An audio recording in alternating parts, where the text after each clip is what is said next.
Greetings and salutations, Life and Poetry fam.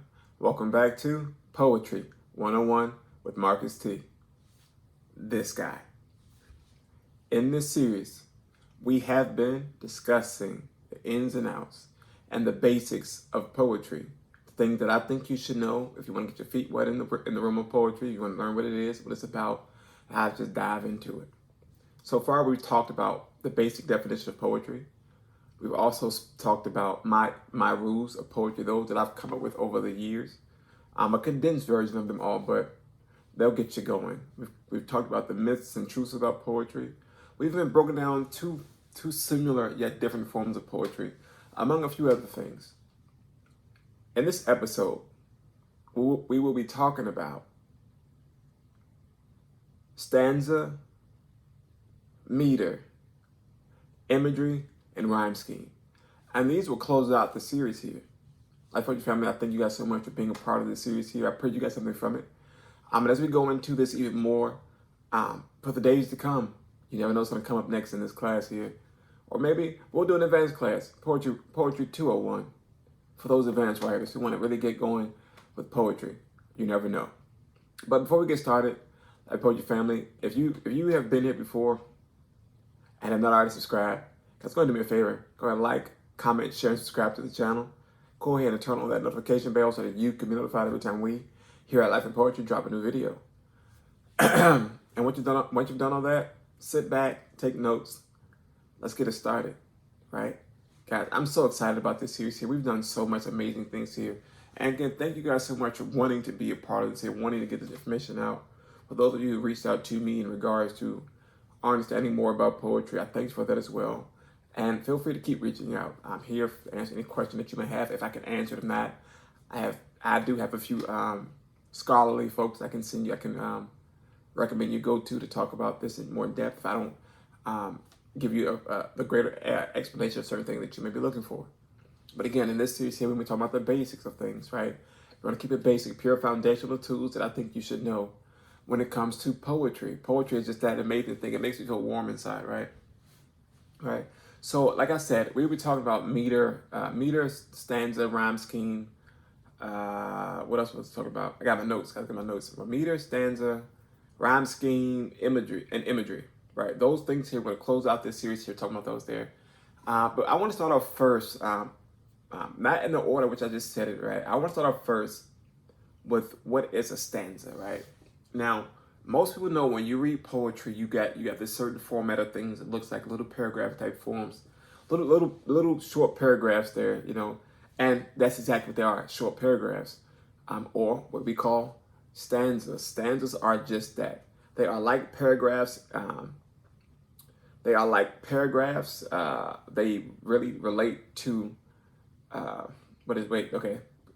always getting ahead of myself, right? A stanza is a unit of a stanza is used to describe the main building block of a poem. It is a unit of poetry composed of lines that can relate to a similar thought or topic, like a paragraph in a prose or a verse in a song. Every stanza in a poem has its own concept and serves a unique purpose. A stanza may be arranged according to a rhyming pattern and meters, the symbolic beat of a line. It can also be a free-flowing verse that has no form or structure whatsoever. So that stanza is that block you see there that's broken down. It helps you to pinpoint that topic. It really hones in on the topic with that line or that verse, right? So that stanza. Now we're gonna go through this here, Rick, but I don't give you too much of this one here. Remember, basics. We're gonna get in. We're gonna get out. I don't want to bombard you with too much there, but that's a stanza. The stanza really is the building block of the poem, right? You see those blocks. Those are stanzas in the poems. Those are little paragraphs, or we call stanzas, right? So, following stanza, I want to go up to rhyme scheme, right? Because like I said in the stanza explanation, it can follow a rhyming pattern, or it can be free flowing, which means there's no formal structure, no rhyming at all, right? But it's still that building block, right? So in that stanza, you may come across a rhyme scheme. What is a rhyme scheme, you may ask? Well, let me go to my notes and see. Rhyme schemes are excuse me, 1 second, please. we go. We good? You hear me? Cool. So a rhyme scheme is a common way to no, pull back. I shouldn't write notes. I really shouldn't write notes. It's really bad, right? A rhyme scheme is a component of something that shares similar vowel sounds or consonants. Now there are a plethora of different types of rhyme schemes out there, so we're not going to that one here. So there are many types of rhyme schemes that poets use in their work, such as the tonal rhymes, slant rhymes, I rhymes, identical rhymes, and many more. One of the most common ways to write a rhyming poem is to use a rhyme scheme. I think I've talked about this before. Rhyme schemes to be either A, B, A, B, right? Which is the first line rhymes with the third line, second line off the fourth lines. Or it could be A, with each line in that stanza has that similar sounding vowel or consonant that closes out. Cat, hat, bat, rat, rhyme scheme. Excuse me. And so on and so forth. But there are multiple ways you could come up with a rhyme scheme, but it's A, B, A, B, A, B, C, D, A, B, C, D, meaning you have your stanza itself in the rhyming block. Whereas each stanza itself will have a set rhyme pattern as it goes down, or each stanza itself could be A, B, A, B, A, B, A, B, A, so on and so forth. You can create the plethora of rhyme schemes that you choose to go to. But that's rhyme scheme. It's basically something that's composed of similar sounding vowel sounds and consonants. Again, there are multiple rhyme schemes out there. Feel free to go research that, because I'm quite sure you guys have heard it before, especially in songs. If you can be familiar with a lot of songs where you hear the songs and they got that catchy sound that bounces off of each other, right? It's a rhyme scheme. Again, like in the stanza, right? So that's rhyme scheme. Now let's go up to meter, right? And I put them in this order here because they all tie into each other one way or another, right? So meter. Ooh, sorry. Sorry. But meter is one of the more is equally important as rhyme scheme and this and that and this, right? Meter is something that gives a specific length and emphasis on a given line in poetry, right? A poem can contain many elements which give it a great structure. Rhyme is the most common element that we use in poetry. Again, the rhymes you know, my day is great. You know, it's that thing there. That was so dry, but you guys get the. I pray you get the synopsis of it all. But okay, but countless works from limericks to epic poems to pop lyrics contain rhymes, right? But equally important, as I said, is meter. Meter really gives that emphasis on what you're saying. It really bolsters it, throws it at you, and it pops. It makes it stand out like pop lyrics, right? It stands out. But pop lyrics like pop music, like pop, yeah. But it pops at you, right? It jumps out off the page at you, and you get the tone of what's being said while using meter. And it's really important. Even when you have those, I know I won't go too in depth with this here, but even when you have those free verse poems or blank verse poems, or those poems that don't follow a specific structure or don't have a rhyme scheme pattern, that's just free flowing. Meter is important because you give a sense of direction as you're going through. What do I want you to catch when I'm saying this here? What I want you to hold on to. See, I did that catch, hold on to it. Pops at you. Oh, okay. I'm gonna catch this. I'm gonna hold on to it. Right? Gives you that oomph. That says, okay, hear this piece here. This is what I want to stand out. Just want you to hold on to. Right? That's my breakdown of meter. Right? That's my breakdown of meter. I'm sure there's a more scholarly breakdown of meter. If you choose to look them up, feel free to do so, guys. I want to go to imagery now, right? Let's go to imagery. I check out imagery. What is imagery in a poem, you might ask? You know, it's funny. So often we use imagery in a lot of things we do on a daily basis, even basic conversations. But imagery is basically a tool that's used to evoke a sensory experience, right? Sensory, you can see it. You can paint this picture in your head. If I'm telling you about how the sky is blue and the grass is green, right? You see the blue sky. And I'm going to depth and we're breaking down, okay, what elements break up this blue here, You begin to picture this here. You can see it for yourself, and not just in black and white on the page. You know, you get the picture in your head what it is. Now in poetry, right? We use imagery in forms of, you know, in building it up with descriptive languages.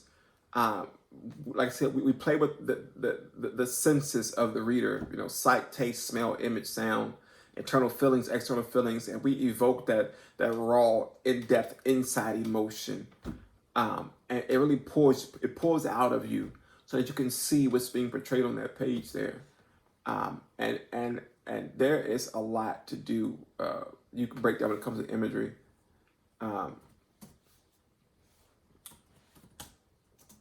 But it's really that thing. It pulls it out. It really just pulls it out. And yeah, that's really what imagery is, right? But I want to go back. Let's jump back to meter right quick. I want to give you this basic definition of meter. Meter is the basic rhythmic structure of a line within a poetry work. Basic definition of meter. It's going to pop up here on the screen somewhere. I'm quite certain Stanza's popped up, and so has Imagery has popped up there as well. But I want to get that there because I know I went a little bit overboard with meter a little bit. I think I might have confused myself as well with that there. But meter is the basic rhythmic structure of a line within a work of poetry. Meter consists of two components: the number of syllables, a pattern of emphasis on those. The number of syllables and a pattern of emphasis on those syllables. That's meter. That's the basic root definition of meter, right? So that's what it is. So now, guys, you've got meter, you've got imagery, you've got stanza, you've got what is blank verse, what is free verse. You have different poetic forms. You have rules, my rules of poetry, a few truths and myths about poetry. You have so much to take from this class here. And I pray that you guys really took something from it. I pray that I did this section here, lesson justice. I know there's a plethora of other things we can talk about here when it comes to breaking down the basics of poetry, but that's for the classroom, right? My classroom, I'm gonna give you the synopsis and the easy way out. One is saying, I don't want to overload you with this. I don't want to put too much on you.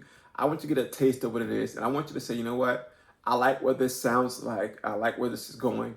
Let me go research this on my own as well to figure out exactly if this is something I want to do or something I want to play around with. And it's okay. It's okay if you want to just tap into it just to do it for fun. Or if you want to do it as a hobby or even as a business, a career choice. I'm a writer by trade. I've turned poetry from I've used poetry as a coping tool when I was growing up.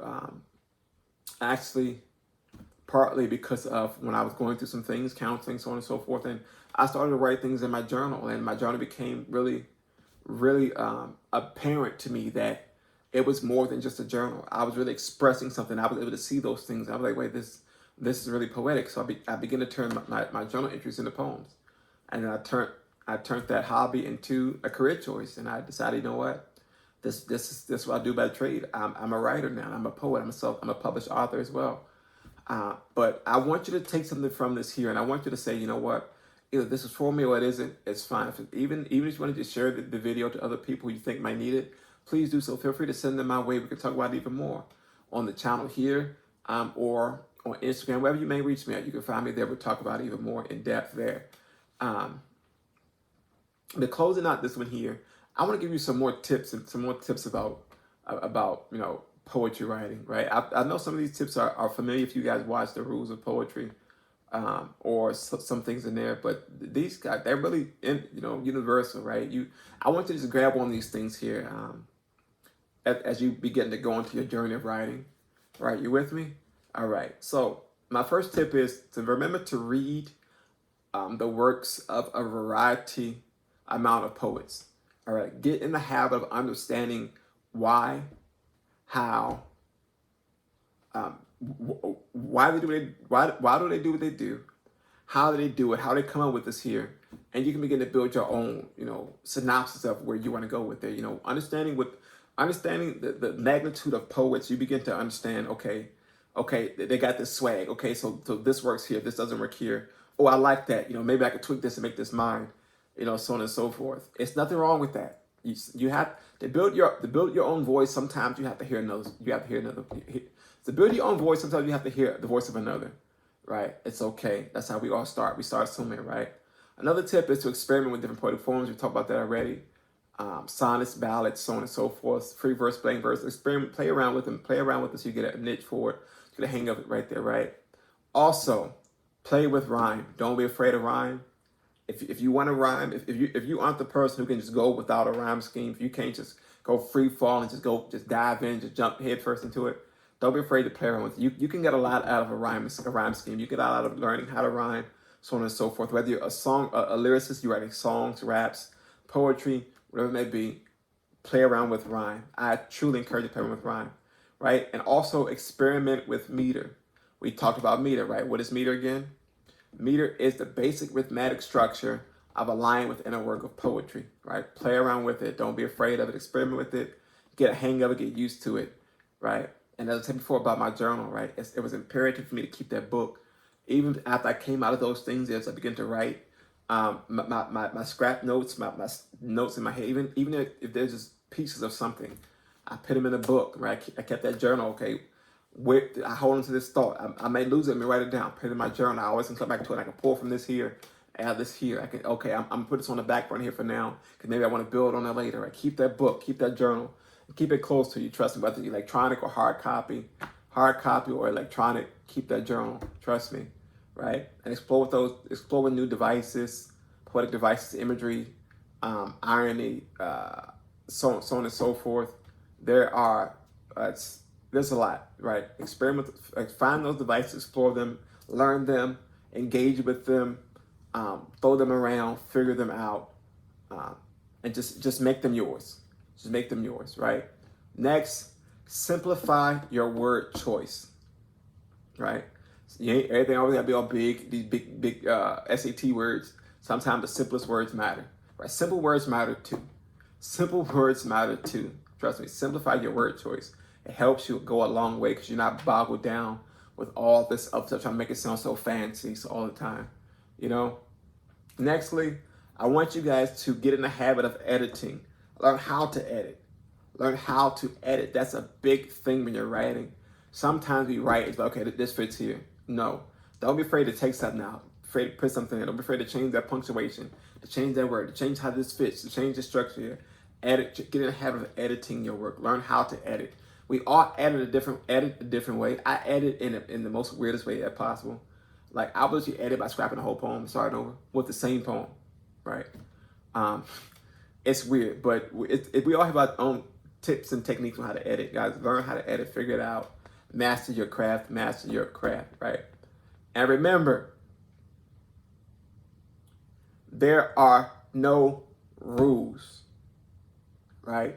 Remember, there are no rules. You can make up things as you go. Poetry is that thing that comes from the heart. It comes from the soul, right? So as you're writing, so sometimes you could have this rhyme scheme here, but it ain't gotta be there, right? I can start my first stanza off with a rhyme scheme with a full rhyming block, and then the second stanza is just out the window, goes completely out the window. Sometimes you gotta make up your rules as you go along. It's okay to do so. Don't be afraid to do it. Don't be afraid to do it. Don't be afraid to do it, right? Two more, right? Next one, start or join a writing group. Get in a group with like-minded individuals, and you guys can bounce ideas off each other. You can see where they're going with something. They can help you here, you can help them there. And you can pull from them as they pull from you. You can pour into them as they pour into you. It's a great space to be, like-minded people, and it's a great space to be. If you're a singer, you want to get with other singers. You're a musician, you get a band of musicians, right? You're football, you like sports. You got your athletic teams. Get in that group of like-minded people. Trust me, it goes a long way. You learn different tips, techniques, and trades, and it opens up your thought process. And you become that person that says, you know what? As I open my mind up to these possibilities here, maybe somebody can help me fill this void here, fill this gap here, or help me find this structure in my own way of thinking here, or give me tips, tools, and techniques to get to the next side of writing. Last but not least, explore other types of creative writing. Don't just stop at poetry. You can go to storytelling, anything, any type of creative writing you want to come up with. fiction writing, storytelling, short stories, whatever type of creativity you want to do, tap into those things and learn them. Because you can also pour from storytelling and put in your poems. Remember, the poem tells the story itself, and you learn that structure, that tip, those techniques in storytelling, and you can begin to tap into those things as you're writing your poetry. But life and poetry, guys, that's it there. We like I said, we went over today stanza, meter, imagery. What else did we do today?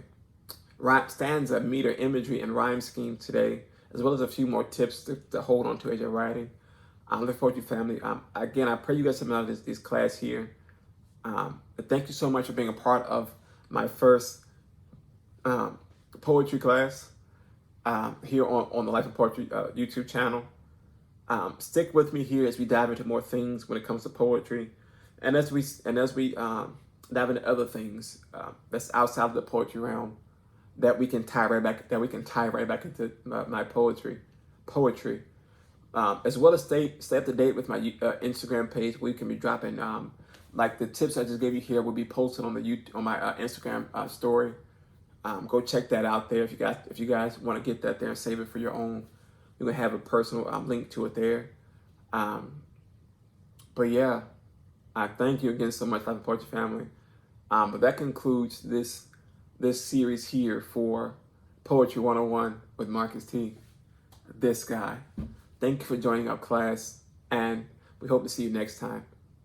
Right? We hope to see you next time. But Life and Poetry family, as I made you a promise, to close out this series here, I will be giving you a sneak peek into book number 2. Right? Your own personal view in one of the poems in book number 2. Stay tuned to that. Stay tuned for that. Stay tuned to that. And I pray you be blessed as you receive it. Life and Poetry family, teaching in the joke. But Life and Poetry family, I thank you again so much for being a part of the Poetry 101 class. Remember, find your voice, master your craft, find your audience, find your sound. But most importantly, be yourself unapologetically while you do it. Life and Poetry family, until next time, stay safe, be blessed. Class dismissed. We out. Peace.